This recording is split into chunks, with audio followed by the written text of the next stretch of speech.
નમસ્તે, ગીર કલગી ગૌશાળામાં આપનું સ્વાગત છે।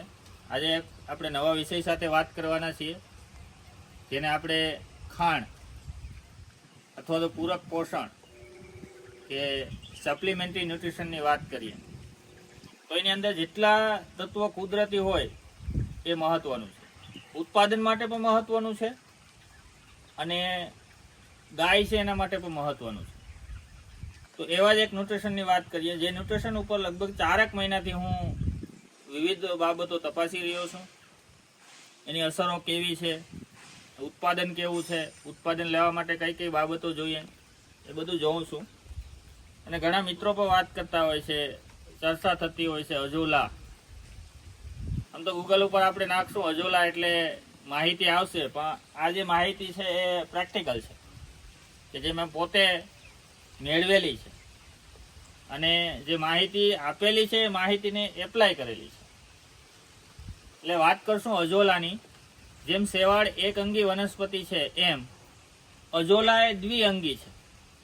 વનસ્પતિની અંદર મુખ્યત્વે આપણને ખબર છે 5 અંગ આવેલા હોય છે, જેમાં પાન, ડાળ, ફળ, ફૂલ, મૂળ। તો એમાં અજોલા છે દ્વિઅંગી છે, એની અંદર પર્ણ થાય અને મૂળ થાય।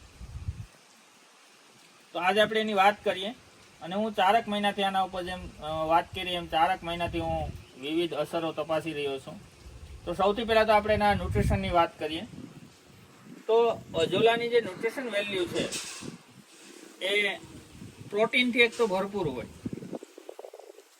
50% આસપાસ એમાં પ્રોટીન હોય છે। એ ઉપરાંત vitamin A, vitamin B12, iron, calcium, magnesium, copper, આવા એની અંદર વિવિધ મિનરલ્સ આવેલા હોય છે। આ ઉપરાંત એમિનો એસિડ, પ્રોબાયોટિક્સ અને કેરેટીન, બીટા કેરેટીન આની અંદર આવેલું હોય છે। હવે એને વાવેતરની વાત કરીએ તો વાવેતર માટે મેં આ 2 દિવસ પહેલા જ પાણી બદલાવેલું છે। 4 ઇંચ અથવા તો 4 આંગળ જેટલું તળિયેથી એમાં છાણ અને માટી, જેમાં 60%ની આસપાસ માટી અને 30% કે 40%ની આસપાસ છાણનો, ગાયના છાણનો અને ગૌમૂત્રનો ઉપયોગ કરું છું। એનાથી એ આખો નીચે બેડ તૈયાર કરી અને એમાં 1 ફૂટ જેટલું પાણી ભરું અને એની અંદર આ ઉપર વાવેતર કરું છું। આ કુંડામાં થોડું પાણી લીકેજ છે એટલે પાણી વારંવાર એમાં ઉમેરતો રહું છું, પણ એના 1 કે 1.25 ફૂટથી ઉપર અથવા તો એની નીચે હું જવા દેતો નથી। આ એના વાવેતરની વાત થઈ।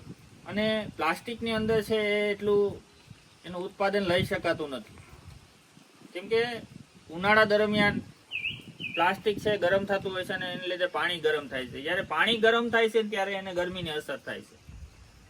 જ્યારે વચ્ચે 45 ડિગ્રી સુધી વાતાવરણ ગરમી વધી હતી ત્યારે આની અંદર જે અત્યારે લીલો કલર છે એની જગ્યાએ બ્રાઉન અથવા તો લાલ કલર જોવા મળ્યો હતો। અને આ કુંડાની અંદર છે એ ખાસ પાણી ગરમ થતું નથી, એક સમાંતર ગરમાટો રહે છે। એટલે એવું કહી શકાય કે આ 20થી લઈ અને 28 સેલ્સિયસ સુધી કે 35 સેલ્સિયસ સુધી જ્યારે પાણી હોય ત્યારે કોઈ તકલીફ થતી નથી। અને હવે એને ખોરાક તરીકે આપવાની વાત કરું તો પહેલામાં તો દર્શાવેલું છે કે એને તમે 5 કિલો સુધી આપી શકો, તો અમે અત્યારે જે ઉપયોગ લઈએ છીએ ને એ દરેક ગાય માટે અડધો કિલો આવે એવો ઉપયોગ કરીએ છીએ।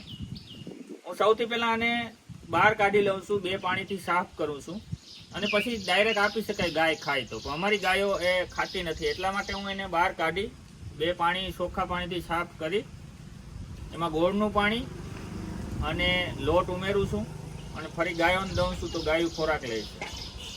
દૂધની અંદર ખાસ પ્રકારનો સુધારો ન કહી શકાય, સુધારો જો કે આવ્યો છે, પછી ફેટની અંદર પણ સુધારો આવ્યો છે, તો ગાયોના હેલ્થની અંદર ઘણો સુધારો છે। અને પ્લસ જે ખાણ છે એ હું 3 કિલો દેતો હોય તો એની જગ્યાએ અડધો કિલો આ ઉમેરું તો અડધો કિલો ખાણ છે એ મારે બચે છે। મારી બચત કરતાં ગાયના આરોગ્ય માટે એ સારું છે એવું હું કહી શકું છું. એટલે અને ખાસ કોઈ મહેનત નથી અને ખાસ કોઈ ખર્ચ નથી. જો મારી પાસે આ કુંડાઓ તૈયાર હતા તો એનો મેં ઉપયોગ કરી લીધો છે. તો આવો કોઈ લાંબો બેડ તૈયાર કરી જે 1.5 કે 2 ફૂટનો હોય અથવા 1.5 ફૂટનો હોય એ બેડ તૈયાર લાંબો કુંડો કરી શકીએ છીએ અને એમાં ઉપયોગ કરી શકીએ. અત્યાર સુધી મેં એટલા માટે નહોતો ઢાંક્યો કે હું વિવિધ અસરો તપાસવા માંગતો હતો. અને છેલ્લે આ જે વરસાદનું વાતાવરણ છે તો વરસાદના વાતાવરણની અંદર જે ખુલ્લું છે ને એ વધારે અનુકૂળ આવે છે એવું મેં જોયું છે. અને હવે હું આના ઉપર ગ્રીન નેટનો ઉપયોગ કરવાનો છું જેથી અંદર કોઈ જીવજંતુ ન પડી જાય. ઘણી વખત જીવજંતુ પડી જાય તો આખે આખા અજોલા છે એ ફેલ જતા હોય છે ને એવું મારે એકાદી વખત થયું પછી. તો એ ખાસ ધ્યાન રાખવું. ફરી નવા વિષય સાથે મળશું. જય ગૌ માતા.